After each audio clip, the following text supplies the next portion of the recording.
Hello साथी हो।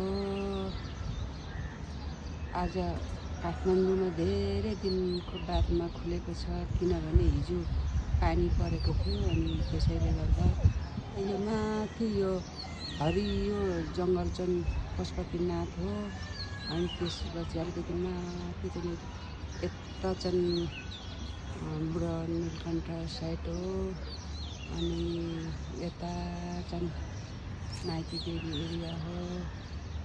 अनि यो चाहिँ ठ्याक्कै यो दुईवटा घर देखेको, एउटा सानो एउटा ठुलो छन्। यो सानोमा चाहिँ बुढासँग कहिले कहिले शनिबार चाहिँ त्यो कफी खानु जान्छौँ। त्यो सधैँ जाने ठाउँ हो। त्यो सानो घर छन्, त्यो ठुलो घर चाहिँ गइएको छैन, के छ थाहा छैन। अनि यता हेर्दै न्यु रोड, यो चाहिँ न्यु रोड साइड पर्छ, न्यु रोड साइड हो साथी हो। अनि उँभो चाहिँ